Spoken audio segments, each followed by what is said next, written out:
കഴിഞ്ഞ ദിവസം ഈ യുദ്ധവാർത്തകൾക്കിടയിൽ ശ്രദ്ധിക്കാതെ പോയ ഒരു വാർത്തയുണ്ട്.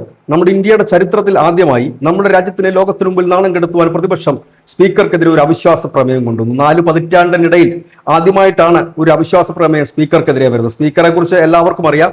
രാഷ്ട്രീയത്തിന് അതീതനായി നിൽക്കുന്ന ഒരു വ്യക്തിയാണ്. എല്ലാവരോടും നിഷ്പക്ഷമായി സമീപനം പുലർത്തുന്ന വ്യക്തിയാണ്.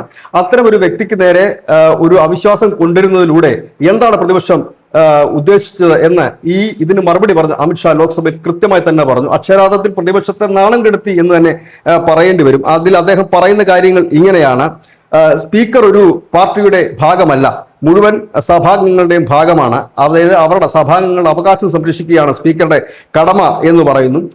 അതായത് സ്പീക്കർ പറയുന്ന വാക്കുകളെ അന്തിമമാണ്. അങ്ങനെയാണ് നമ്മുടെ പാർലമെന്റിന്റെ പാരമ്പര്യവും. പക്ഷെ പ്രതിപക്ഷം സ്പീക്കറുടെ സത്യസന്ധതയെ ചോദ്യം ചെയ്യുമ്പോൾ ലോകത്തിലെ തന്നെ ഏറ്റവും വലിയ ലോക്സഭയായ അല്ലെങ്കിൽ ലോകത്തിലെ ഏറ്റവും വലിയ ജനാധിപത്യ പ്രക്രിയയുടെ ശ്രീകോവിലായ ഈ പാർലമെന്റിനെ അപമാനിക്കാനാണ് ഇപ്പോൾ ശ്രമിച്ചുകൊണ്ട് ഇരിക്കുന്നത്.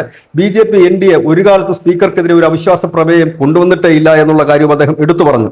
സീറ്റുകൾ നോക്കിയല്ല ഓം ബിർള നിങ്ങൾക്ക് സംസാരിക്കാൻ സമയം തന്നത്. അതായത് ഭരണകക്ഷിയായ ഞങ്ങൾക്ക് തരുന്നതിനേക്കാൾ കൂടുതൽ സമയം നിങ്ങൾക്ക് പലപ്പോഴും തന്നിട്ടുണ്ട്. 17ാം ലോക്സഭയിൽ പ്രതിപക്ഷത്തിന് 158 മണിക്കൂറാണ് സംസാരിക്കാൻ നൽകിയത്. 18ാം ലോക്സഭയിൽ ഇതുവരെ 71 മണിക്കൂർ നൽകി. ഇത് ഞങ്ങൾക്ക് നൽകിയതിനേക്കാളും വളരെ കൂടുതലാണ് എന്ന് കൂടി പ്രതിപക്ഷം ഓർക്കേണ്ടതുണ്ട്. പിന്നീട് അമിത്ഷാ ഇതിൽ പറഞ്ഞ കാര്യങ്ങൾ നിറഞ്ഞ കയ്യോടിയോടുകൂടിയാണ് ലോക്സഭ കേട്ടിരുന്നത്.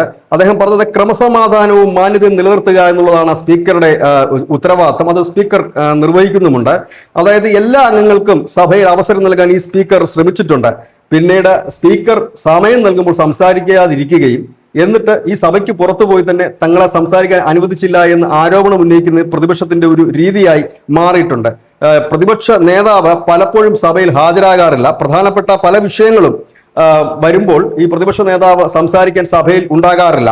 അതുപോലെ തന്നെ ഹാജർ നില LPയുടെ ഹാജർ നില പരിശോധിച്ചു കഴിഞ്ഞാൽ ശരാശരിയേക്കാൾ കുറവാണ് പ്രതിപക്ഷ നേതാവിന്റെ ഹാജർ നില എന്നും അമിത്ഷാ പറയുന്നു. അതിനുശേഷം അദ്ദേഹം പറഞ്ഞത് ഈ സദാ സമയവും വിദേശത്താണ്. വിദേശത്തിരുന്നു കൊണ്ട് വീഡിയോ കോൺഫറൻസിലൂടെ ലോക്സഭയിൽ സംസാരിക്കാൻ കഴിയില്ല. അങ്ങനൊരു സംവിധാനവും നമുക്ക് ഇല്ല.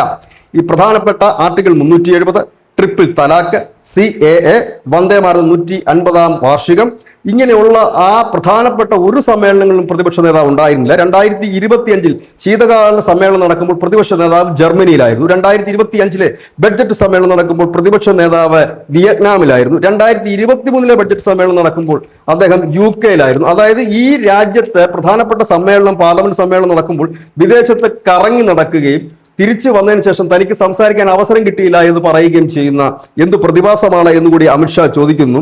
അതായത് ഈ സ്പീക്കർ ഇവിടെ എന്തും വിളിച്ചു പറയാനൊരു സഭയല്ല ലോക്സഭ. കാരണം സ്പീക്കർ നിങ്ങൾക്ക് സമയം അനുവദിക്കുമ്പോൾ ഇവിടെ നിങ്ങളുടെ പാർട്ടി സമ്മേളനത്തിൽ സംസാരിക്കുന്നത് പോലെ സംസാരിക്കാൻ കഴിയില്ല എന്നുകൂടി അദ്ദേഹം പറയുന്നു. അതായത് രാഹുൽ ഗാന്ധിയുടെ ഹാജർ നില പോലും ലോക്സഭയിൽ വളരെ കുറവാണ്.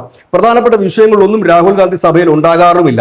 അദ്ദേഹം വിദേശത്ത് കറങ്ങി നടക്കുകയാണ്. അങ്ങനെ ഒരു വ്യക്തിയാണ് ഇപ്പോൾ ലോക്സഭയിൽ സ്പീക്കർക്കെതിരെ അവിശ്വാസവുമായി രംഗത്തെത്തിയിരിക്കുന്നത്. അതായത് അവിശ്വാസ പ്രമേയം തള്ളിപ്പോയിരുന്നു, അത് മറ്റൊരു കാര്യം. ഏതായാലും അമിത്ഷാ പറയുന്നത് ഇത് ലോക രാജ്യങ്ങളുടെ മുമ്പിൽ ഇന്ത്യയെ നാണം കെടുത്തുക എന്ന ലക്ഷ്യവുമാക്കിയാണ് പ്രതിപക്ഷം ഈ നീക്കം നടത്തുന്നതെന്ന് കൂടി അദ്ദേഹം പറഞ്ഞു. News desk news India Malayalam.